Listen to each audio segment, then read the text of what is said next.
ठेका लेके रखा है क्या बीजेपी ने, जो अगर डेमोक्रेसी को ही अगर नहीं भी करने नहीं देंगे तो क्या कहना चाहिए? नहीं, इसमें देखिए सबसे बड़ा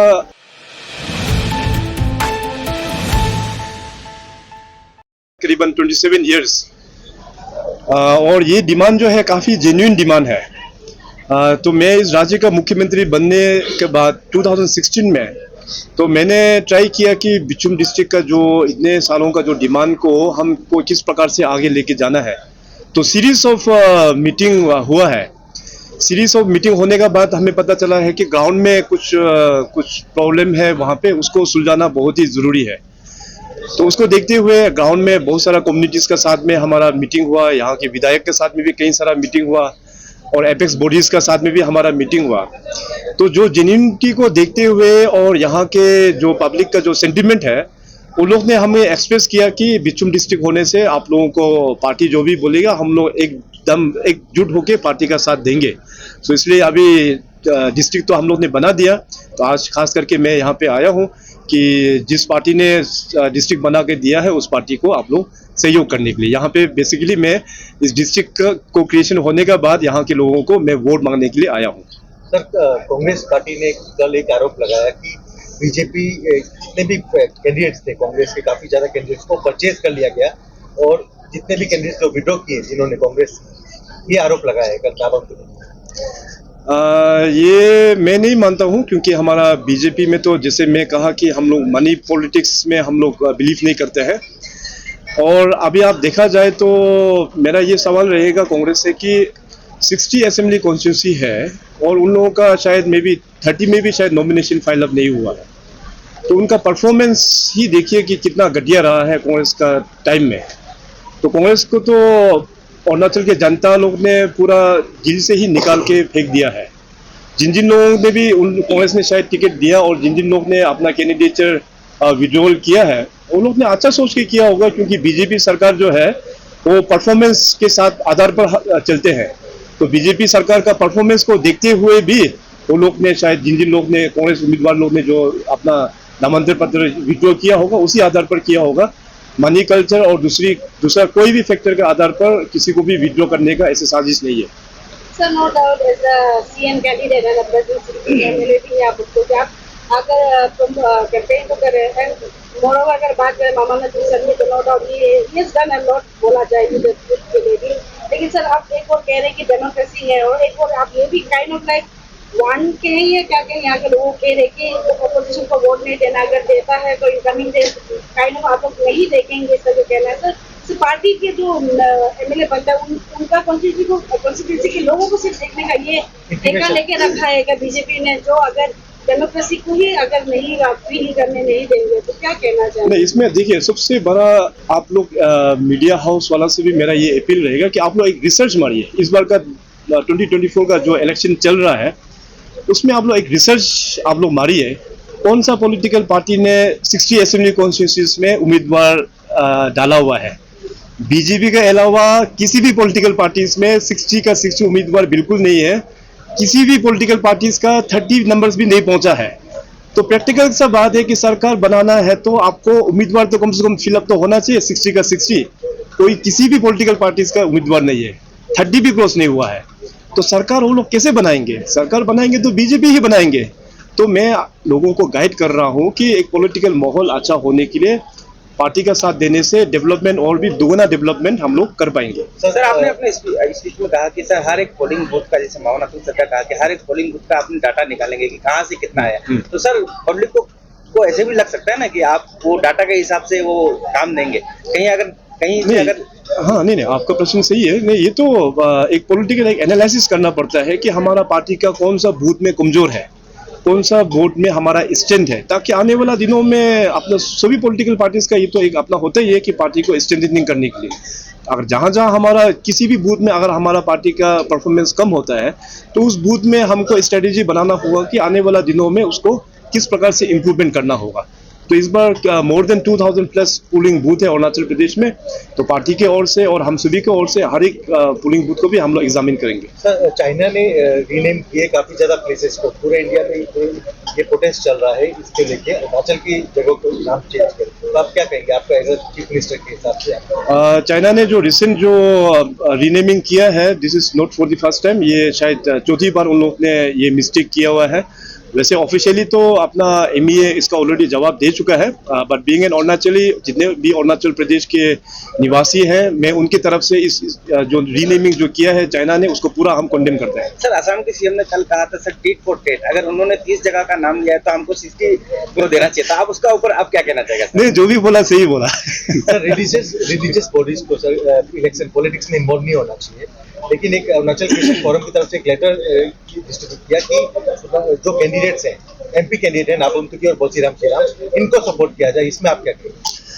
यही मैं एलिगेशंस जो नेशनल मीडिया में हो या हर एक जगह सोशल मीडिया प्लेटफॉर्म ने, कांग्रेस ने ऐसे डिजाइन किया था कि बीजेपी जो है वो एक रिलीजन बेस्ड फैक्टर को लेते हुए पॉलिटिक्स खेलता है।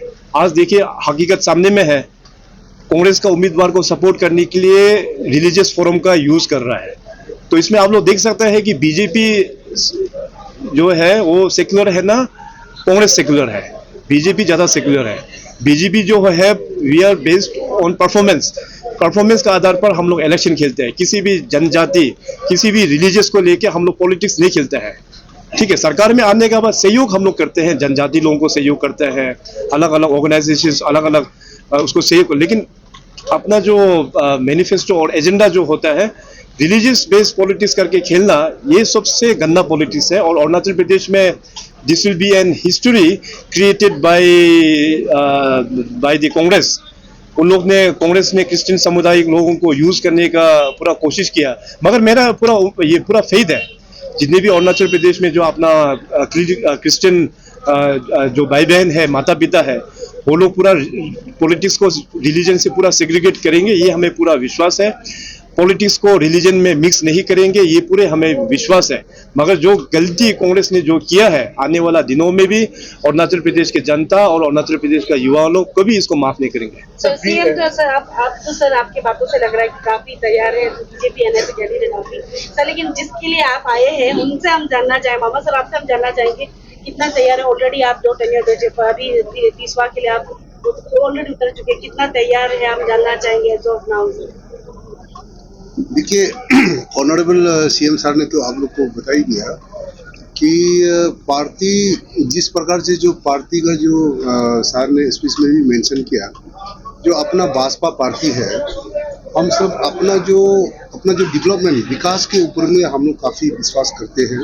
सर के नेतृत्व में जो जिस प्रकार से प्रदेश में अरुणाचल राज्य में जो विकास हुआ है, तो हम लोग पार्टी उसके ऊपर हम लोगों को पूरा विश्वास है कि जो भाजपा पार्टी के सरकार ने जो जिस प्रकार से विकसित अरुणाचल के जो माननीय मुख्यमंत्री जी ने मेंशन की, उसका जो 2047 का लक्ष्य को रख के साल का जो विजन को लेकर जो प्रदेश को विकास की रास्ते पर जो लेकर जा रहा है, तो उसी के लिए हम पूरे जनता को, हमें विश्वास है कि हमारा ये 11 वेस्ट कॉन्स्टिट्यूंसी की जनता भी सार के हाथ मजबूत करने के लिए हमको पूरे अपना जो पार्टी का जो हम भाजपा का उम्मीदवार है, हमें कैंपेन मेजॉरिटी के साथ जिता के हम भेजेंगे। सर, एक फ्री एंड फेयर इलेक्शन के लिए जितनी भी असेंबली डिसॉल्व होती है, अभी आपके सारे सिटिंग मिनिस्टर हैं, सारे सिटिंग एमएलए हैं, आपने असेंबली डिसॉल्व नहीं की और अभी लगातार इलेक्शन की कैंपिंग चल रही है, ये तो मिसयूज ऑफ पावर होती है सर। नहीं, ऐसे नहीं होते ना। आप लोग भी थोड़ा सा अपना रूल्स वगैरह पढ़िए कि असेंबली डिसॉल्व हो जाने से तो प्रेसिडेंट रूल लग जाएगा। आप केयरटेकर सीएम बने, अगर असेंबली डिसॉल्व की जाए, केयरटेकर ऐसे कुछ नहीं होता है। आप लोग थोड़ा सा रिसर्च कीजिए, वो इलेक्शन कमीशन है ना पूरा सबको देखने के लिए। सर, एक क्वेश्चन रहेगा सर, जैसे कि आपका स्पीच में आपने बोला था कि जो बीजेपी टिकट से जो आ रहे हैं उनको वोट देके उनको जिताइए, और जो नहीं आके जीतेगा उनको वो अपना एरिया को डेवलपमेंट करने से भी सीएम फंड से ही, एमएलए फंड से ही करेगा 3 करोड़ से। बिल्कुल। तो सर, जो बिना बीजेपी टिकट का इनकेस कोई जीत जाता है तो क्या वो सिर्फ उनसे ही करना है, आपका साइड से उनको आपके मदद नहीं करेंगे? देखिए, वैसे सरकार डेवलपमेंट जो होता है वो पूरा सरकार का रिस्पॉन्सिबल होता है।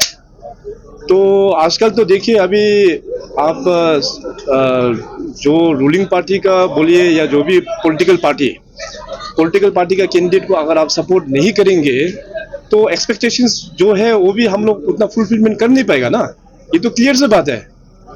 और मोहम्मद सर आपसे सवाल रहेगा, क्योंकि ऑलरेडी काफी काम आपने किया होगा अपने कॉन्स्टिट्यूंसी में, लेकिन हाल ही में एक वीडियो काफी वायरल हुआ था, पाना का ही ब्रिज नहीं बना जहाँ पे औरतें नदी पार करके क्रॉस कर रहे थे, जहाँ पे उनका कहना था कि इतना सालों से डिमांड कर रहा है, लेकिन जो प्रेजेंट एमएलए वो कंप्लीट नहीं कर रहा है ब्रिज को लेकर, वो कह रहे थे।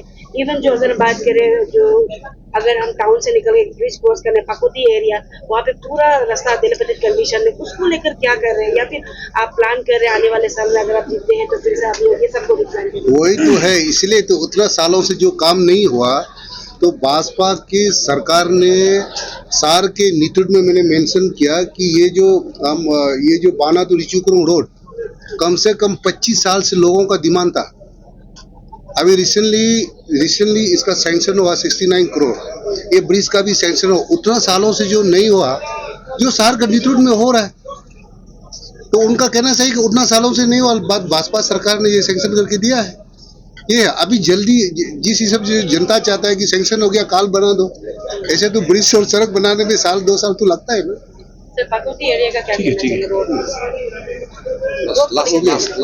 कोई सर वो उसका भी प्रोसेस पे है, सैंक्शन प्रोसेस में। और जो आपने जो रास्ता पूछा है इन बिटवीन पाकुती एंड सेपा, वो RIDF में ऑलरेडी वहाँ में 10 करोड़ का सैंक्शन टेंडर भी हो चुका है। रास्ता वाइडनिंग अनकॉन्टेस्ट हो चुके हैं सर। आप सीएम सर कितने लोग और जीतता है, कितनी आएगी सीटें आउट ऑफ 16? टारगेट तो हमारा पूरा 60 का 60 ही है। तो मैंने कहा कि इस बार भारतीय जनता पार्टी एक नया रिकॉर्ड बनाएंगे। तो देखते हैं, अभी जनता जनार्दन है। मैं तो हमेशा कहता आया हूँ कि पिछले जो काम किया है उस काम का आधार पर लोगों से वोट में एक्सपेक्ट करता हूँ। मनी बेस में हम लोग एक्सपेक्ट नहीं करता है।